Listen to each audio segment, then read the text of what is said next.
Eh bien, bienvenue à tous. Bonjour à tous dans ce comptoir, Octo, donc ce comptoir sur, les patterns MLOps dans le cloud que je vais avoir le plaisir d'animer. Je vais commencer par une introduction. Donc moi, c'est Baptiste Courbe. Je suis, consultant senior chez, Octo Technologies, au poste de ML Engineer. Donc j'ai l'occasion de travailler sur des projets où on va industrialiser, où on va mettre en production et maintenir en condition opérationnelle des projets de machine learning ou avec une composante de machine learning. Et actuellement, je travaille sur un projet qui combine à la fois de la recherche opérationnelle et du machine learning, le tout sur un environnement AWS. Je voulais commencer cette présentation par la définition que donnent les cloud providers au MLOps. Donc là, j'ai mis les trois définitions que donnent Google, AWS et Azure. Euh, on peut voir rapidement qu'il y a des mots qui ressortent, c'est des processus standardisés pour justement construire, déployer et opérationnaliser des systèmes de machine learning. Et les mots-clés à retenir pour Google, c'est que c'est rapide et fiable. AWS va rajouter que c'est des processus itératifs et répétitifs. Et puis du côté Azure, on va voir qu'on parle aussi de workflow et d'intégration. On va aussi le mettre en parallèle avec ce qu'on a eu l'habitude de voir sur des pratiques DevOps. Et donc, si on fait ce comparatif justement DevOps, MLOps, sur les projets où on n'avait pas forcément de machine learning, on avait déjà ces pratiques DevOps qui consistaient à créer de la valeur le plus rapidement possible en déployant tous les changements qui étaient faits au niveau du code le plus rapidement en production pour qu'ils puissent justement créer de la valeur. Avec l'arrivée du machine learning et des composantes pardon, data science dans nos projets, on va faire une transition vers le MLOps, justement. On va avoir deux nouvelles composantes, les modèles et les données. Et le but du MLOps, c'est un peu le même que le DevOps, mais on va avoir ces deux nouvelles composantes à gérer. Et donc, dès qu'il va y avoir des modifications sur le modèle ou sur les données, on va vouloir apporter ces modifications le plus rapidement en production. Le but étant toujours le même, de créer de la valeur le plus rapidement possible. L'objectif, il est de garder des modèles performants dans le temps. Et donc, l'idée, c'est d'accélérer le time to market avec cette méthodologie en amenant les changements de code, de données ou de modèles le plus rapidement en production. Pourquoi ce comptoir? C'est que la complexité, elle évolue. On a eu l'habitude d'avoir de la complexité sur ces dernières années sur la création des modèles. Au départ, on n'avait pas forcément des frameworks ou des librairies qui nous permettaient de créer des modèles facilement. Puis il y a eu, je pense à Scikit-learn, TensorFlow qui sont arrivés, qui nous permettent de créer des modèles de plus en plus facilement. On a aussi des modèles maintenant qui sont pré-entraînés, qui permettent de répondre à des tâches un peu plus larges. Et puis on a aussi maintenant l'arrivée, par exemple, des LLM qui nous permettent de consommer des modèles directement via une API et non pas de devoir charger un modèle ou autre. Donc, on voit que cette complexité, elle est plus dans la création, mais plutôt dans l'exploitation de ces modèles. Comment on va les mettre à disposition, comment on va les mettre en production et les maintenir en conditions opérationnelles pour s'assurer qu'ils dégagent de la valeur. À côté de ça, on a aussi des environnements cloud qui ont pas mal bougé ces dernières années. Ils sont très flexibles, ils nous apportent beaucoup de flexibilité dans les déploiements, beaucoup de services qui sont plus ou moins spécialisés sur certaines tâches, mais aussi ils sont très mouvants.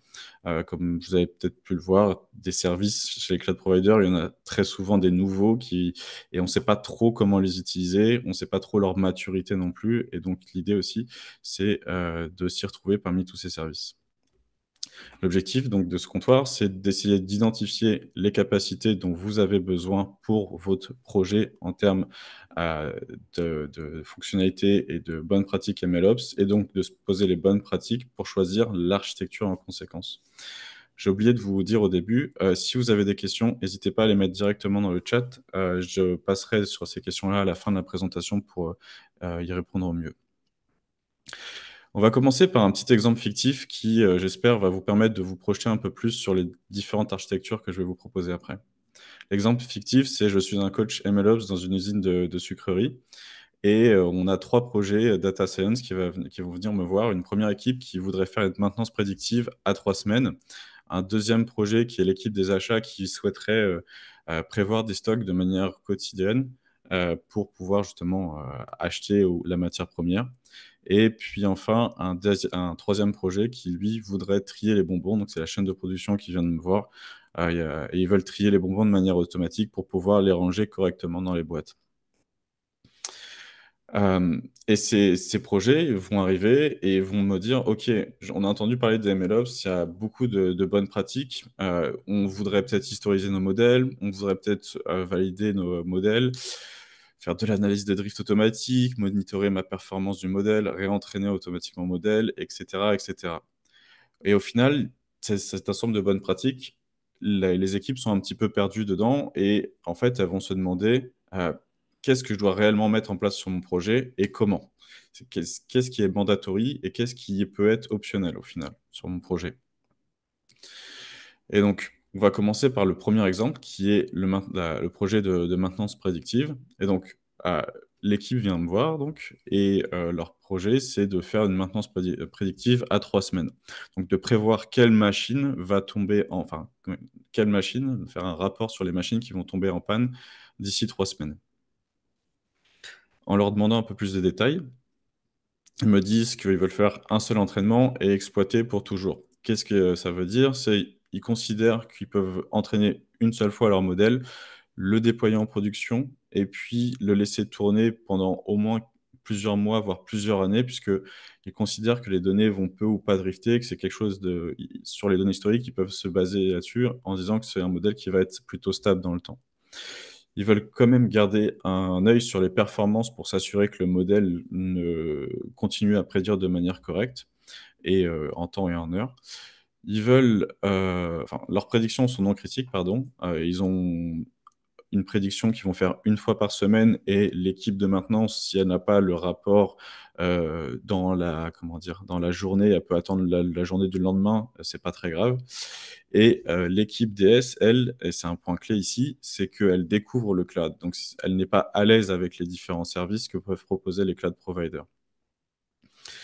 L'architecture que je vais leur proposer, à ce projet, c'est, donc elle est assez complexe. Je vais essayer de l'expliquer, le plus clairement possible. Je pense que vous voyez mon curseur si je dis pas de bêtises, mais je vais commencer de la gauche vers la droite. Hem, Sur la partie entraînement et réentraînement et même expérimentation, c'est des choses qui peuvent être faites ici sur un laptop d'un data scientist puisque le modèle, il va être entraîné, comme on a dit, une fois, les expérimentations vont être faites et puis une fois que ça sera fini, ils peuvent juste, mettre en production le bon modèle et pour mettre en production le bon modèle, ils vont quand même avoir besoin d'un registre des modèles, donc pour avoir un versionning des différents modèles et aussi un registre des datasets pour avoir l'historique des datasets qui ont servi à construire les modèles. Pour la partie déploiement, donc ils vont utiliser une chaîne de CI/CD qui ira chercher le bon modèle, le code d'inférence, pour pouvoir ensuite déployer sur un service d'inférence. Ici, ce sera un point d'API. Donc le modèle sera exposé sous la forme d'une API. Les utilisateurs finaux pourront requêter, quand ils le souhaitent pour avoir le rapport des machines qui sont tombées en panne. On va avoir envie aussi de sauvegarder les prédictions dans une base de données. Pourquoi? Pour pouvoir justement a posteriori, comparer les performances du modèle qui est actuellement en production avec le modèle, et avec la grain de trousse une fois qu'on l'aura, pour justement voir si le modèle est toujours pertinent ou non. Et enfin, on veut aussi avoir du monitoring pour s'assurer que le modèle, prédise de manière correcte.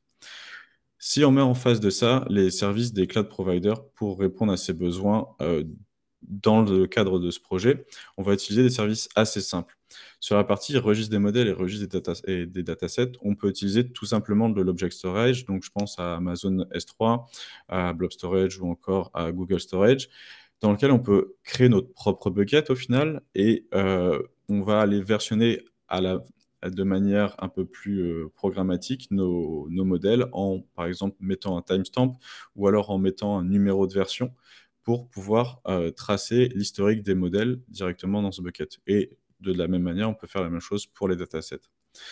Pour exposer ce modèle, on peut utiliser, une fonction serverless, donc une fonction dans laquelle on va juste déployer notre code et notre modèle et ça va exposer sous la forme d'une API, heu, le modèle et ce modèle pourra être requêté par les utilisateurs finaux a posteriori. On souhaite aussi sauvegarder les prédictions. Donc au moment où on va faire l'inférence, en même temps qu'on va renvoyer les résultats aux utilisateurs finaux, on va vouloir sauvegarder ça. Et ce qui se passe, c'est qu'on peut aussi utiliser l'object storage, donc pareil, avec un bucket dans lequel on ira mettre tous les rapports qui ont été produits, par exemple pour la maintenance, avec un timestamp pour pouvoir justement resuivre, a posteriori quelle prédiction a été fait quel jour et cetera et voir, et comparer avec la grande trousse. Et enfin, pour le service de monitoring, là, ça sert à rien d'aller dans des choses extravagantes. On peut utiliser les services de monitoring qui sont, déjà, utilisés enfin, déjà mis à disposition par les cloud providers, donc et qui sont, pas spécialisés du tout sur le machine learning, mais qui répondent totalement à la tâche. Je pense à, par exemple, AWS, CloudWatch, qui répondra parfaitement à ce besoin. L'avantage de ces services-là, c'est qu'ils vont vous proposer déjà un ensemble de métriques sur l'ensemble des services que vous allez utiliser dans votre cloud provider. Donc ici, si on imagine utiliser une lambda fonction, ici, les métriques de cette lambda vont être automatiquement remontées dans CloudWatch.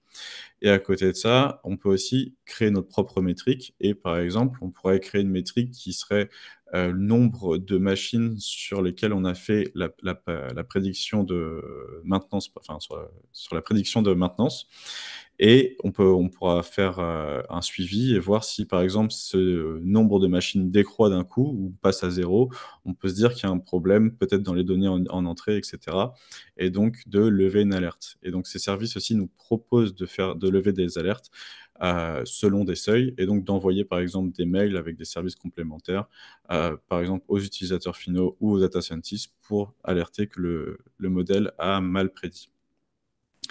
Si on passe à l'exemple numéro 2 qui est, le projet, de prédiction des stocks.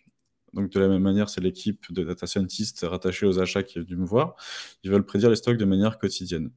Et eux, quand je leur ai demandé un peu plus de détails sur leur projet, ils ont besoin de faire des entraînements, réguliers avec un feature engineering complexe. Donc on peut imaginer un pipeline, avec un enchaînement de traitements, avec plusieurs sources, peut-être plusieurs structures de données différentes.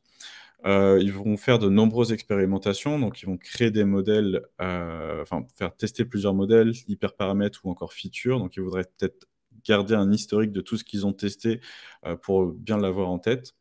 La prédiction est critique. L'équipe des achats a besoin d'avoir absolument cette prédiction à 10 heures pour pouvoir passer la commande à midi. Et l'équipe DS est, elle, ici, à l'aise avec le cloud. Donc ils ont l'habitude d'utiliser le cloud et les différents services, qui sont associés. Si on reprend l'architecture, qu'on avait juste avant, on va voir qu'elle a légèrement évolué et je vais juste m'intéresser à ce qui a évolué. L'entraînement, en fait, ici, on va plutôt utiliser les solutions des cloud providers. Pourquoi? Parce qu'on va avoir cette notion de pipelining, peut-être de sources de données très volumineuses aussi en entrée pour avoir l'historique des comportements, par exemple d'achat et de gestion des stocks.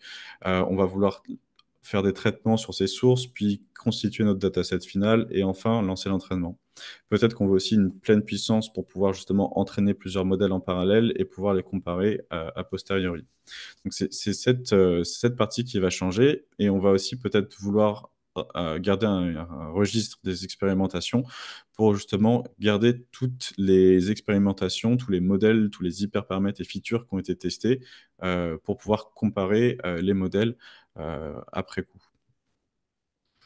Si on met des services en face, je voulais faire un petit aparté, sur les versions de contrôle système que sont proposées par les cloud providers. La plupart d'entre vous, je suppose, utilisent plutôt des solutions comme, GitHub ou GitLab qui permettent de versionner votre code et avec les GitHub Actions et GitLab CI, de facilement, mettre en place une chaîne de CI/CD pour aller déployer votre code, directement sur vos différents environnements. Ce qu'il faut savoir, c'est que les cloud providers proposent des versions de contrôle système, de la même manière. Je dirais que l'avantage à utiliser leur système, c'est qu'ils vont être mieux intégrés avec leurs, autres services. C'est le seul avantage que j'y vois. Si on reprend au niveau de l'entraînement, on peut utiliser donc là, j'ai mis le service de machine learning sur toutes les cases, mais je vais aller un peu plus en détail. Les services de machine learning des cloud providers, il faut voir ça comme une espèce de boîte à outils. Donc on a AWS SageMaker, On a Vertex AI pour Google et Azure ML pour Azure. C'est des boîtes à outils. Dedans, on va retrouver plusieurs choses. Sur la partie entraînement, ce qui va nous intéresser, c'est la partie pipelining. On peut facilement constituer des pipelines où on va définir des steps qui vont s'enchaîner les unes à la suite des autres.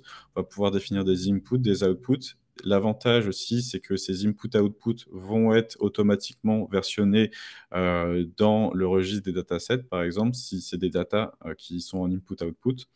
Les modèles vont pouvoir être versionnés aussi sur les services de machine learning que proposent les cloud providers. Ils proposent un modèle registry pour pouvoir justement faire un historique des modèles et de la même manière des expérimentations.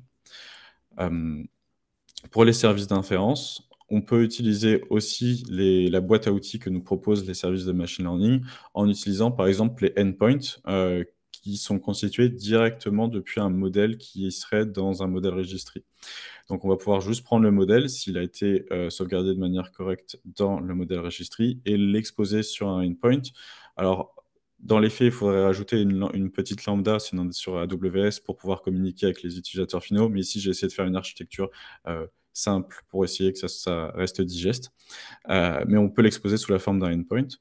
Sur la sauvegarde des prédictions, je ne l'ai pas mis, mais au final, ça sera la même chose. On va pouvoir utiliser de l'object storage pour garder un historique des prédictions. Et l'alerting, on reste aussi avec les mêmes services. Je vous ai proposé une solution alternative sur ce projet, si on ne souhaite pas utiliser justement les services de machine learning. Pourquoi on ne voudrait pas les utiliser? C'est puisque en fait, ils sont assez spécifiques au cloud provider que vous allez utiliser. C'est-à-dire qu'il va falloir prendre en main les différents outils de la boîte à outils, leurs concepts, leurs noms. Ils n'ont pas forcément les mêmes noms entre les différents cloud providers. Ils ont des API qui sont très différentes. Et donc, si vous passez d'un cloud provider à un autre, ça va vous forcer à se réadapter à cette structure. Et ici, ce que j'ai essayé de faire, c'est d'utiliser plutôt des services qui sont plus anciens, plus éprouvés et qui sont aussi un peu plus, je dirais pas standards, mais sur lesquels vous n'allez pas devoir modifier votre code pour l'adapter au service de machine learning que vous allez utiliser. Et pour les entraînements, ce qu'on voulait avoir, c'était donc un workflow. On va pouvoir utiliser justement des services de workflow et je pense au Step Function, par exemple, de AWS, qui vont vous permettre d'enchaîner les différentes étapes et différents traitements. Et ces étapes vont être d'autres services, donc ça peut être des fonctions serverless. Ça peut être aussi, je pense, à des clusters EMR, par exemple, donc pour pouvoir faire du traitement avec Spark sur des gros volumes de données. Pour la partie registre de modèles, je ne l'ai pas précisé, mais on peut utiliser les services de machine learning. En l'occurrence, là, c'est des choses qui restent assez simples et assez agnostiques de chaque cloud provider pour pouvoir enregistrer les modèles. On peut utiliser des fonctions serverless pour exposer l'API sous la forme d'une API. Et en l'occurrence, ici pardon, c'est si on souhaite faire un pipeline d'inférence. Donc, si c'est plutôt quelque chose qu'on va faire de manière batch, par exemple, scheduler tous les jours à 10 heures pour envoyer les résultats aux achats. On peut utiliser aussi donc ces fonctions de serverless qui seraient trigger par un service de planification. Et ici, je pense à EventBridge AWS qui ferait totalement, qui reprendrait totalement à cette tâche. Pour le monitoring, on reste aussi sur les services que j'ai proposés juste avant, qui répondront à votre besoin. Maintenant, passons au troisième projet, qui est l'exemple de tri de bonbons automatique. Ici, donc, c'est l'équipe qui se trouve sur la chaîne de production qui souhaite trier les bonbons de manière automatique. Et eux, ils vont m'expliquer qu'ils ont un besoin un peu plus spécifique que les autres projets. Ils ont besoin de GPU pour l'entraînement, mais surtout pour le service d'inférence aussi, puisqu'au final, ça va être du traitement d'image. Et on sait que sur les GPU, c'est quand même nettement plus performant que sur du CPU classique. Ils vont vouloir faire un réentraînement automatique des modèles, puisque peut-être qu'il va y avoir des nouveaux bonbons qui vont arriver, où la forme des bonbons va légèrement évoluer, et ils veulent que ce réentraînement automatique soit fait. Le service d'inférence, lui, va être hautement sollicité et critique. Donc, on veut absolument qu'il soit capable de scaler, in et out en fonction de la demande et de sa sollicitation. Et puis ici, on a encore une équipe DS qui est totalement à l'aise avec le cloud, donc qui connaît les services de machine learning. Si on reprend l'architecture qu'on avait juste avant, on voit qu'il y a juste une nouvelle flèche qui a été rajoutée, c'est le fait d'avoir cette décision de réentraînement et de lancer le réentraînement au final. Et globalement, ce qu'on va juste faire, c'est réutiliser les services de machine learning dans ce cas-là. Pourquoi? Puisqu'au final, ils vont vous proposer d'utiliser des GPU à la fois sur la partie entraînement, mais aussi sur la partie inférence. Et aussi sur la partie donc inférence, quand on va vouloir exposer un modèle sous la forme d'un endpoint, on va pouvoir le mettre avec de l'autoscaling in et out pour justement vérifier que pour répondre à la demande de charge montante ou descendante de la chaîne de production. Sur le service de monitoring, on pourra utiliser toujours le service de monitoring classique, mais on pourra aussi ajouter à ça un service de monitoring spécialisé, donc plutôt des dashboards qu'on va construire. Et là, je pense à, par exemple, à Amazon QuickSight ou à Power BI côté Azure pour pouvoir créer ces dashboards, pouvoir visualiser l'évolution de certaines métriques, de certains KPI, pour aussi lancer une décision de réentraînement si on voit que le modèle est en train de dévier, ou alors de totalement mettre une action automatique en cas de, par exemple, si on détecte qu'un seuil a été dépassé, de relancer un pipeline d'entraînement. Et on peut totalement imaginer dans ce pipeline d'entraînement d'avoir une étape qui va comparer le modèle entraîné dernièrement avec le modèle actuellement en production, en le prenant celui qu'il y a dans le registre des modèles, et de comparer les performances, et si le nouveau modèle est plus performant que l'ancien, de pousser le nouveau modèle en production, donc de le mettre comme étant le modèle à utiliser en production. Je vous ai fait un petit tableau récapitulatif des différents services proposés par les cloud providers. Je passe très rapidement dessus. L'idée, c'est qu'une fois que vous aurez cette présentation, vous allez pouvoir justement vous y retrouver dans les différents cloud providers et les différents services qu'on a abordés aujourd'hui. Maintenant, pensons au futur. C'est une question que je vais poser directement aussi pendant cette phase de build de ces différents projets à mes différents projets. Est-ce que vous avez pensé à la suite de votre projet au final? Puisqu'au final, on a cette phase de build où on va construire notre projet avec une certaine équipe, et généralement, on va avoir 2 autres étapes qui vont arriver dans la vie d'un projet qui sont le transfert et le run. Le transfert, c'est donc un échange entre l'équipe de build et l'équipe de run, et ensuite on va avoir vraiment l'équipe de run qui va reprendre ce projet. Et globalement, c'est pas souvent les mêmes équipes qui construisent les projets et qui les maintiennent en conditions opérationnelles. Et donc qui dit équipe différente, dit compétences différentes, et il faut s'assurer que les outils que vous allez utiliser, les services que vous allez utiliser seront facilement pris en main par l'équipe qui va maintenir votre projet. Et donc la question qu'on peut se poser, c'est: le build est fini, c'est quoi la suite? En fait, votre projet, il va continuer à vivre, en fait. À la fin de votre développement, les services vont continuer à facturer, et il faut aussi prêter une attention toute particulière au moment où on va choisir les services, construire notre architecture, pour s'assurer qu'on ne soit pas en décalage entre les coûts et ce que le projet vous rapporte. Imaginons, on veut construire une architecture avec tous les services que je vous ai présentés dans le dernier projet, en utilisant des GPU, et cetera, et au final, ça vous coûte une fortune à faire tourner. Donc, par exemple, on a 7 000 € de coût par mois pour faire tourner votre infrastructure, mais votre projet, au final, ce qui vous rapporte estimé, c'est 5 000. Vous voyez que vous êtes en perte et ça sert à rien, et c'est peut-être que l'architecture a été over-engineerée, oversizée par rapport aux besoins pour répondre à ce besoin-là. Il y a aussi des évolutions de fonctionnalités, de modèles de données qui vont arriver dans le futur, et il faut vous assurer que votre projet que votre architecture sera capable d'évoluer, et donc il faut qu'elle soit modulable, évolutive, et garder ça en tête au moment du build. Et donc, c'est pour ça aussi qu'il faut penser dès la phase de conception, dès la phase de build, à cette phase de run et de maintenance, pour savoir quelle équipe et quelles compétences dans cette équipe vont reprendre votre projet, le maintenir en conditions opérationnelles, pour vous assurer qu'il n'y ait pas de décalage entre les services utilisés et leurs compétences. Je voulais faire un petit aparté sur Databricks qui est un petit peu à part des différents cloud providers, parce qu'au final, il répond à pas mal des besoins qu'on a cités, dans les 3 projets juste avant. Et contrairement à SageMaker ou Azure ML, c'est que, comme je vous disais, on a besoin de se conformer à une API pour pouvoir utiliser les différents services. Ici, c'est pas le cas. Il est assez pardon, agnostique des cloud providers. Alors, il suffit de provisionner des clusters et lui va aller piocher les ressources que vous lui avez provisionnées. Il est déployable à la fois sur Azure, AWS et GCP. Il va vous proposer des instances MLflow, donc qui vont vous faire office de modèle registry, de registrer des expérimentations ou encore de pouvoir exposer des modèles sous la forme d'API. Lui aussi, c'est une boîte à outils. C'est vrai qu'au Databricks, on peut avoir cette image en tête du Spark as a Service. Anciennement, c'était plutôt ça.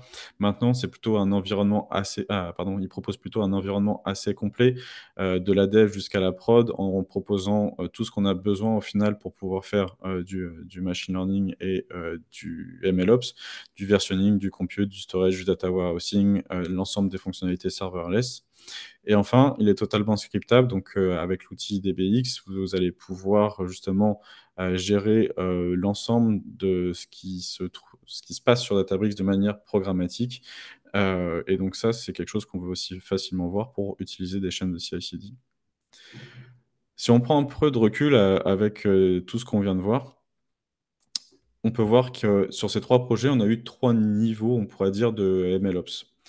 Et cette notion de niveau, c'est une notion qui a été introduite il y a un petit moment par Google, qu'on avait déjà présenté dans un ancien comptoir et je voulais vous faire un petit rappel. Hem, Au final, on pourrait définir un niveau zéro où on va avoir un ensemble de bonnes pratiques MLOps qu'on veut voir absolument, puis on passerait au niveau 1 avec d'autres, fonctionnalités, avec des choses un peu plus automatiques, par exemple faire de l'orchestration de l'entraînement de manière automatique et puis, à niveau 2 qui serait le niveau ultime où on pourrait dire, maximiser l'automatisation dans nos projets. Cette pyramide-là, en fait, ce qu'il faut voir, c'est qu'il faut la construire dans votre entreprise. Il ne faut pas reprendre celle que Google propose, puisque au final, tout le monde n'a pas les besoins d'un GAFAM. Il n'est pas nécessaire d'aller chercher le niveau de Google pour votre entreprise. On peut très bien créer des nouveaux qui soient beaucoup plus pertinents à l'échelle de vos projets, de vos besoins. Et nous, par exemple, si on devait placer les différents projets que je vous ai présentés dans les exemples, on pourrait mettre le projet de maintenance prédictive au niveau 0, le projet de prédiction des stocks au niveau 1 et le projet de tri automatique au niveau 2. Ici, en fait, ce qu'il faut comprendre, c'est comment on va choisir le niveau et donc les bonnes pratiques MLOps et donc les architectures et les services sous-jacents en fonction de votre projet. Et en gros, les critères sont assez simples. Il y a des critères qui vont être liés aux contraintes liées au modèle, donc sa complexité, sa fréquence de mise à jour, sa boucle de rétroaction, donc je pense au réentraînement par exemple, ou d'étiquetage, de labellisation.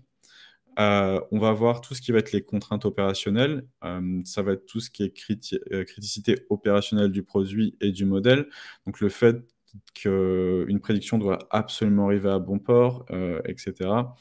On va garder aussi une maîtrise des coûts pour s'assurer que le projet soit toujours viable. Et puis, il y aura tous les critères qui vont être liés plutôt à l'exploitation. Et là, je pense plus à l'équipe qui va reprendre le projet et aussi de s'assurer que l'architecture et le projet soient maintenables et évolutifs a posteriori. Et je voulais finir cette présentation escomptoire sur 4 points clés à retenir. Le premier, c'est que pour faire du MLOps et mettre en place une architecture MLOps sur le cloud, il faut un niveau d'investissement minimal. Et quand je parle d'investissement ici, je ne parle pas du tout d'investissement financier, mais plutôt d'un investissement en termes de temps et en termes de, de fonctionnalités, de bonnes pratiques à mettre en place à minima. Si vous voulez mettre justement ce niveau zéro, vous avez vu que vous allez le définir dans votre entreprise, mais ça doit répondre à un certain nombre de fonctionnalités. Par exemple, de versionner de manière, de versionner les modèles pour garder une trace des différents modèles qui seraient poussés en production. Ne pas être jusqu'au boutiste, donc ne pas essayer d'aller tout de suite vers la solution la plus, automatique, la plus, celle qu'on voudrait, voir, qui est un peu la solution à tout, qui est la solution, je dirais, heu utopique au final, mais d'y aller de manière plutôt de manière itérative, de répondre à vos différents besoins pendant cette phase de build en prenant les services dont vous avez besoin et pas de prendre des services qui seront engineerés, oversizés pour ces besoins. Pendant cette phase de build, il faudra aussi penser au run, pour justement prendre les services qui iront en adéquation avec l'équipe qui va reprendre ce projet, mais aussi de vous assurer que vous allez pas, facturer de trop par rapport à ce que vous rapporte votre projet. Et enfin, garder une architecture d'y aller de manière itérative et évolutive pour éviter d'arriver dans un cul-de-sac au final et de vous retrouver à devoir défaire des choses sur votre architecture pour, justement répondre à des nouvelles fonctionnalités qui arriveraient. Voilà qui conclut ce comptoir. Je voulais faire un petit point sur la grosse conf. C'est la conf data organisée par Octo qui a lieu le 27 mars, donc à la fin de ce mois, où on va, parler de data et on va parler plus, spécifiquement de GenAI, de MLOps. Donc si vous êtes intéressé par le MLOps et j'en doute pas si vous êtes, présent pour ce comptoir, je vous invite à aller voir justement, les talks qui sont proposés. Ils sont tous été annoncés et si ça vous intéresse de prendre vos places. Et puis un petit point actu sur Octo, donc n'hésitez pas à continuer de vous inscrire pour les prochains comptoirs qui vont arriver. On a une publication qui vient d'être faite, donc Culture MLOps, qui est un livre blanc sur le machine learning et c'est un espèce de condensé, enfin de condensé, si je puis dire, de tout ce qu'on a pu voir sur les différents projets jusqu'à maintenant en termes de bonnes pratiques MLOps. Et pareil, c'est en libre accès, en téléchargement sur octo.com dans la catégorie ressources. Donc, vous pouvez directement aller le télécharger après ce comptoir. On a des formations aussi sur la partie MLOps. Donc, on a trois formations qui sont à faire de manière un peu itérative, où on va commencer par industrialiser un projet de machine learning. On aura une deuxième formation qui sera plus sur la mise en production et une troisième plus sur la partie maintien en conditions opérationnelles. Et puis, en dernier lieu, si vous souhaitez rejoindre Octo, vous pouvez nous envoyer vos candidatures à candidature@octo.com. Merci à vous pour votre écoute et pour vos questions et à un prochain comptoir. Merci beaucoup.